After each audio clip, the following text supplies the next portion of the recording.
Good evening guys, welcome to Pratham Mishra let's talk stocks पर।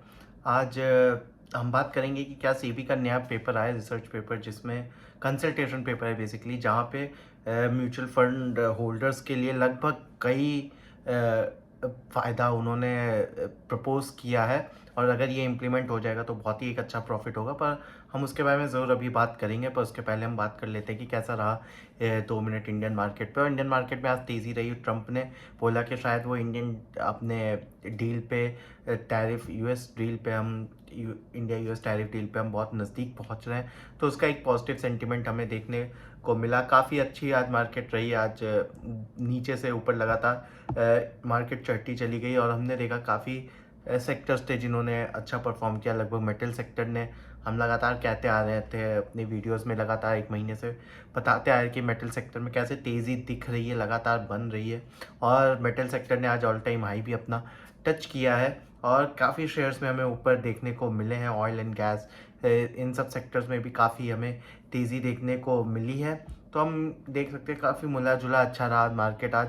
आज small cap, mid cap, सब में हमें तेज़ी देखने को मिली। अक्रॉस द बोर्ड स्पेक्ट्रम हमें अच्छी खासी आज तेज़ी देखने को मिली है। बाकी कल यूएस हमने देखा था, तो यूएस में भी एक तेज़ी बनी हुई थी लगातार, लगभग 3 4 5 दिन से। वहाँ पे भी एक अच्छी तेज़ी, एक मार्केट ऊपर की तरफ है। ऑल तो वो गिरी थी जब आपका जैन बैंक वाला क्राइसिस हुआ था, पर ऑल टाइम हाई के अपने आसपास फिर से आ चुके हैं।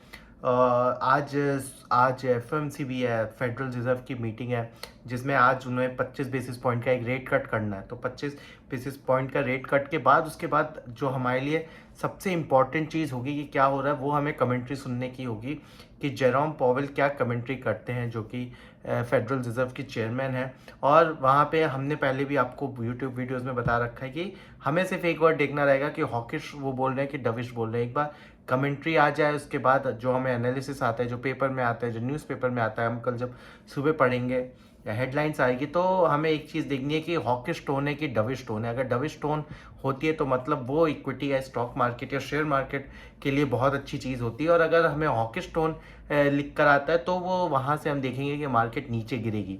तो हॉकिश टोन या डविश टोन, ये हमें एक वर्ड होगा जो कि हमें पकड़ना रहेगा। उसके बाद फिर हम देखेंगे कि क्या पॉवेल बोलते हैं कि आगे की मीटिंग्स में क्या रुख अपनाने हैं।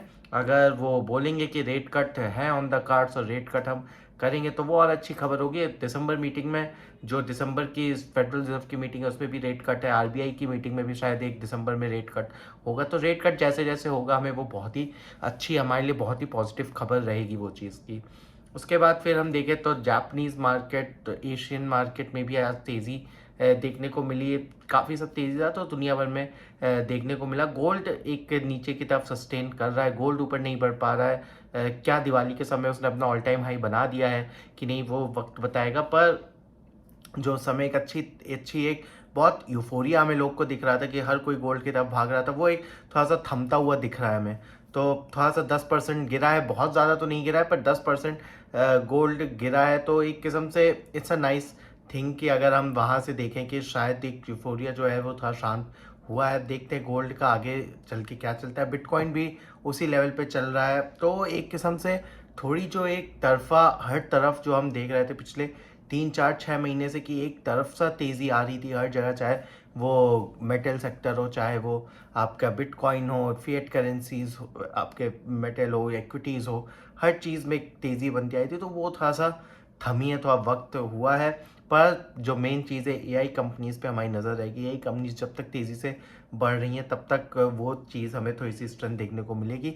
अमेज़ॉन ने 30,000 लोगों को फायर करने को बोला है, कि वो 30,000 लोग क्रिसमस के पहले आज से नौकरी से निकालना चालू करेंगे।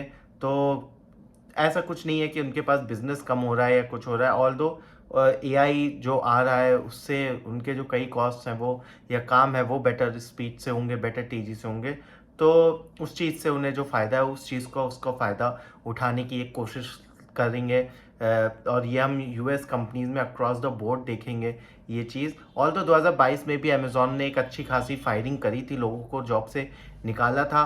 बट इस बार 30,000 है वो नंबर। तो देखते हैं कि कैसे ये पैन आउट होता है। क्योंकि 30,000 और उनका लगभग 30 लाख लोगों का वर्क फोर्स है, तो मतलब 10% को वर्क फोर्स से निकाल रहे हैं, और बाकी शायद वो उन्होंने एक बताया कि आगे शायद वो चीज़ और थोड़ी बढ़ाएंगे वक्त के साथ। सो ये दिखा रहा है कि एआई कैसे सिस्टम में इंटीग्रेट हो रहा है। तो एआई पे जो शायद कैपेक्स लग रहा है वो एक शायद इस चीज़ को बता रहा है कि शायद सही सेंस है, और ये शायद कैपेक्स का आना, एआई का आना डिफ्लेशनरी भी हो सकता है सिस्टम में। तो आगे देखते हैं कि कैसा चलता है। तो बाकी जितना भी इन्वेस्टमेंट है वो सब अभी तो एक किस्म से जस्टिफाई हो जाता है इन सब चीज़ों के पास या ऐप के पास, या जब हम एआई के सामने बैठते हैं, जब हम चैट जीपीटी यूज़ करते हैं, तो ये सब एआई जो है वो एक हमें बेनिफिशियल टर्म्स लगता है। पर खैर हम आ जाते हैं कि जो हमारा एक मेन है, जो सेबी ने कल कंसल्टेशन पेपर निकाला है टीआर रेशियो पे। पहले हम बात करते हैं टीआर रेशियो होता क्या है। टीईआर जो होता है वो होता है total expense ratio. Total expense ratio होता है जब जो फीस, जब आप एक म्यूचुअल फंड खरीदते हैं, जो आपसे सालाना फीस एक म्यूचुअल फंड कंपनी जो चार्ज कर रही होती है वो होता है टीईआर। तो अगर मान लीजिए आपने ₹1,00,000 रखा है और उस फंड का टीईआर 1% है, तो आप ₹1,000 चुपचाप एएमसी कंपनी आपसे साल भर के बाद निकाल लेगी, और आपको एक एक्स्ट्रा पैसा नहीं देना पड़ता है। आपके पास जो यूनिट्स रहती है उसमें ₹1,000 की वर्थ की यूनिट वो कम कर देते हैं। जनरली ये यूनिट्स जो रहती है वो आपकी रोज़ ब रोज़ कटती रहती है, तो आपको इम्पैक्ट पता नहीं लगता है। पर आप कभी कैलकुलेशन में रन करेंगे अगर ये चीज़, तो आपको ये कैलकुलेशन समझ में आएगी। तो ये जो टीईआर रेशियो था, तो इसको जो टीआर लगभग, पहले हम म्यूचुअल फंड इंडस्ट्री लगभग 75 लाख करोड़ की है इंडिया की। तो अगर हम उसके आगे बात करें तो लगभग सेबी ने बोल तो लगभग सेबी ने बोला है कि आपको 0.15% ओपन एंडेड फंड्स होते हैं जिसका कोई एक डेडलाइन या फिर एक टाइम स्पेसिफिक नहीं होते हैं, और लगभग 0.25% मतलब 25 पैसा लगभग टीआर आपके क्लोज एंडेड फंड्स में उन्होंने कम करने को बोला है। इसका मतलब है जिसकी 1.25% आपकी 1.25% फीस थी टीआर, वो शायद 1% गिर जाएगी, और नॉन इक्विटी स्कीम जो कि 1% होती थी वो शायद 0.8, और इंडेक्स फंड भी ऐसे 15% गिरेंगे। तो वहाँ से आप देखेंगे कि इसमें अगर आप देखें तो अगर आपके ने बड़ा पैसा लगा रखा है 10 लाख 15 लाख, तो वो जो फंड जो आपसे चार्ज कर रहा था वहाँ से वो जो फीस है वो लगभग जो 15%, मान लीजिए 15% या 20% या 30% कम करने को बोली गई है, 15 से 25%। तो अल्टीमेटली भले वो आपसे 1-1.5% चार्ज करती है आपसे एएमसी कंपनी, पर वो पूरा पैसा उनके प्रॉफिट में नहीं जाता है। उसके बाद वो उन्हें जीएसटी पे करना है, प्रॉफिट्स है, मैनेजमेंट है, सब चीज़ उन्हें पे करना पड़ता है। तो उसके बाद कोई कंपनी 20, कोई कंपनी 30-40% 30-40.34% या 30-40 पैसा कमाती थी आपसे।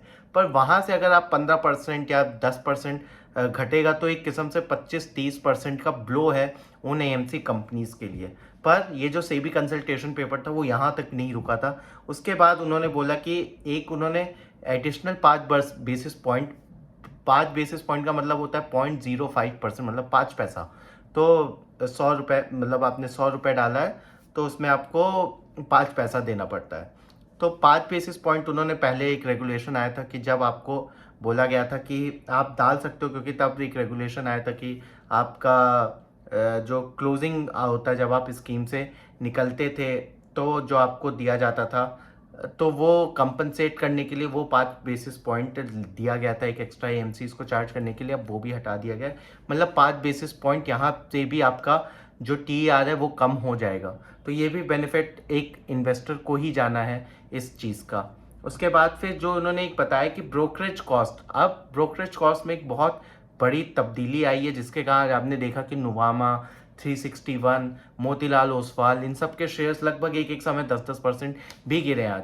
तो बेसिकली क्या होता है कि जब आप ब्रोकरेज देते हो, जब आप शेयर खरीदते हो, हम जीरोधा, ग्रो या अप स्टॉक्स इन सब चीज़ों पे खरीदते हैं, तो अब बेसिकली आप you are paying next to zero, आप ब्रोकरेज अराउंड जीरो पे करते हो इन सब चीज़ों में। बट जो कंपनीज हैं, जो म्यूचुअल फंड कंपनीज हैं, वो लगभग 0.12% पे कर रही थी मैक्सिमम एंड पे, मतलब 12 पैसा पे कर रही थी। और आप ज़ीरो कर रहे थे, या 100 रुपये पे 12 पैसा पे कर रही थी, अगर वो 1000 हो गया तो वो 1 रुपये 20 पैसा हो गया, 10,000 हो गया तो 12 रुपये हो गया।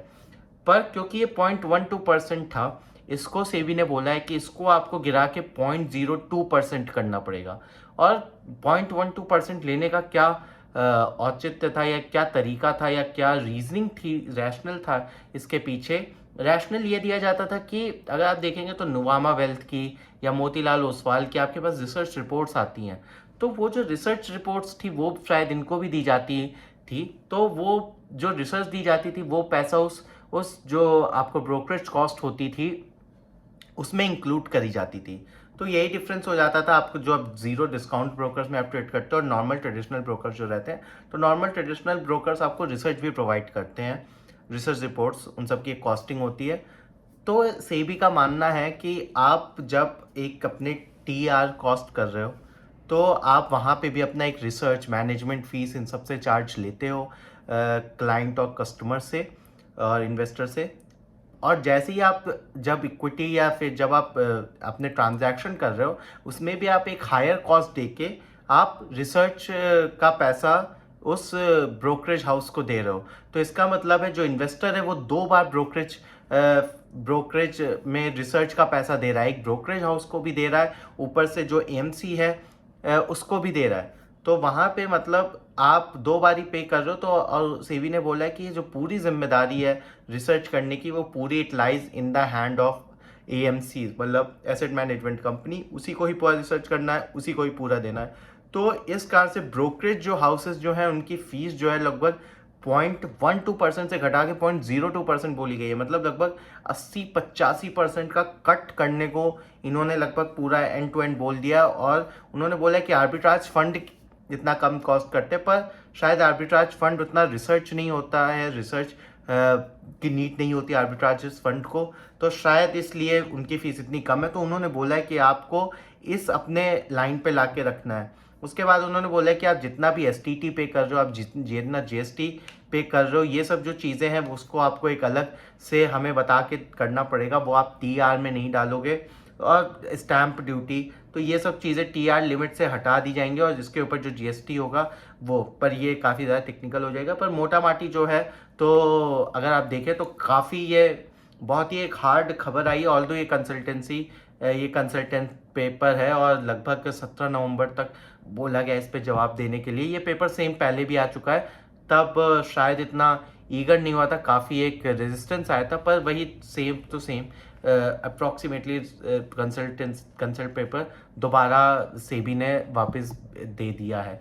तो अब यहाँ से देखेंगे तो इन्वेस्टर्स के लिए एक अच्छा खासा पैसा यहाँ मतलब जो आप कंपाउंड होता है वो एक अच्छा खासा सेविंग हो सकती है, क्योंकि हम इससे देखेंगे टीआर रेशियो काफ़ी एक ज़्यादा हम देखेंगे कि पैसा गिरेगा इसमें। तो अगर थोड़ा सा अगर हम इसमें एक कैलकुलेशन रन कर लें आपके लिए कि कितना ज़्यादा डिफरेंस आ जाता है, तो शायद हमें एक किस्म से थोड़ा पता लगे या थोड़ा आइडिया आ जाएगा कि कैसा चलता है। कि मान लीजिए अगर हम 5,000 रुपये की सिप कर देते हैं, लगभग आप मान के चले कि 5 साल के लिए, और हम रिटर्न अगर 12% का भी या 12.5% मान के चलते हैं, तो लगभग आपको जो मिलेगा वो 4,18,000 रुपये मिलेगा। पर अगर मैं इसको आपका एक्सपेंस रेशियो कम करके 12% कर देता हूँ, तो ये 4,12,000 हो जाएगा। तो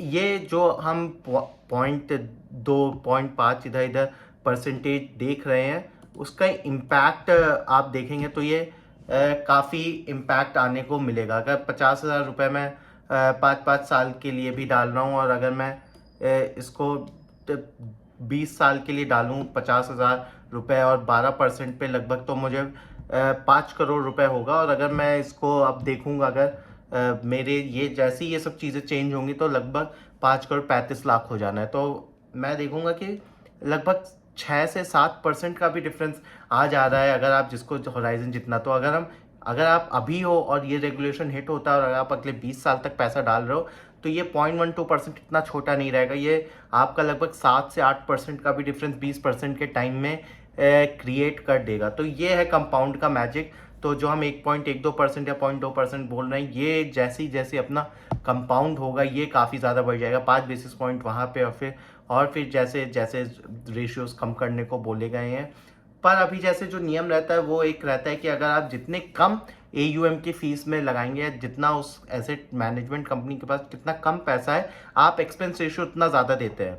तो इसीलिए जब भी आप देखेंगे कि NFO जो होता है, न्यू फंड ऑफरिंग, तो जो आपके न्यू फंड जो रिलीज होते हैं, अगर आप एक किस्म से अपने म्यूचुअल फंड एडवाइज़र से लेते हैं, तो वो हमेशा आपको एक नई स्कीम चिपकाने की कोशिश करता है। वो ऐसा इसलिए होता है क्योंकि जितना छोटा फंड रहेगा, सेबी अलाउ करता है कि आप उतनी ज़्यादा TER चार्ज कर सकते हो, टोटल एक्सपेंस रेशियो आप चार्ज कर सकते हो। तो मतलब वो लगभग 2-2.5% भी चला जाता है। पर अगर एक वेल इस्टेब्लिश फंड, अगर आपका पुराना फंड में ही आपका पैसा पड़ा रहेगा, तो वो लगभग 0.5%, 0.3%, 0.4% इस रेशियो में भी काम करेगा। और हमने आपको बताया कि 0.3% का भी अगर आप चेंज करेंगे तो कैसे 20 साल के डिफरेंस में 7-8% आपके कॉर्पस पे चेंज कर देगा। तो इसीलिए मेरी सलाह जनरली यही होती है कि अगर आप एक स्कीम में लगे हुए हैं, अपनी एडवाइज़र की बात ना सुनिए, और ये कंट्रोवर्शियल ओपिनियन है, पर एक आप अपने एडवाइज़र की बात ना सुन के एक नए NFO में इन्वेस्ट ना करें, क्योंकि वो अपने फ़ायदे के लिए एक आपको बहुत ही ज़्यादा TR रेशियो की स्कीम आपको बेचेगा। और ऐसा इसलिए होता है, एक नई स्टोरी बताई जाएगी, नई चीज़ बताई जाएगी, पर कोई हमने जनरली देखा है कि हर जो नई स्कीम आती है, एक सेक्टोरल स्कीम या कोई स्कीम, वो एक बहुत स्टोरी जो अच्छी चल रही होती है उसी के एंड साइकिल पे आ रही होती है। तो वहाँ से बहुत अच्छा रिटर्न या आउट परफॉर्म करना बहुत ही ज़्यादा मुश्किल हो जाता है। सेक्टर फंड में आप वैसे भी अपना पूरा पैसा नहीं लगा सकते, और जनरली जो अच्छी कंपनीज हैं वो लगभग 200-300 कंपनीज हैं, और 10-15 स्कीम ऑलरेडी चल रही है। आप कहाँ से नई स्कीम लेकर आ जाओगे, कहाँ से नए शेयर्स लेकर आ जाओगे? और अगर आपके पास इतने अच्छे शेयर्स थे भी, तो आप अपनी पुरानी स्कीम में क्यों नहीं डाल रहे हो? तो ये चीज़ें थी। अगर आप म्यूचुअल फंड्स में पैसा डालते हैं तो इस यूट्यूब वीडियो से आपको बहुत हेल्प मिलेगी। और अगर ऐसे कोई लोग हैं जिन्हें कि आप जानते हैं कि बहुत ही NFO आपको देते आए हैं, तो आप उस चीज़ पे ज़रूर देखें, एक इन्फॉर्म्ड इन्वेस्टर बने। और हमारा इस चैनल पे यही पूरा मोटिव रहता है कि हम एक बहुत इन्फॉर्मेशन इस हिसाब से दें कि हम सिर्फ हेडलाइंस की बात ना करें, हम उसका सेकंड डेरिवेटिव या थर्ड डेरिवेटिव क्या होता है, हम उसके बारे में ही बात करते हैं। क्योंकि हेडलाइंस तो आपको हर जगह मिल जाएगी, आपको न्यूज़ चैनल्स भी बता देंगे, पर उसके इम्प्लीकेशन क्या होते हैं, उसमें आपको कहाँ पे इम्पैक्ट बनेगा, आपके कहाँ फ़ायदा हो सकता है या आपका कहाँ पे नुकसान हो रहा है, हम पूरा उस तय पे जाके हम पूरी बातें उस लेवल पे करते हैं। तो अगर आप अपने जितने भी दोस्त हैं जो नए नए NFO में पैसा लगाते हैं या आपको बोलते हैं NFO में पैसा लगाने के लिए, आप ज़रूर उनको ये वीडियो शेयर करें और उनको इस चीज़ के बारे में बताएं, ये पर्सपेक्टिव दें कि ये क्या होता है उस हिसाब से।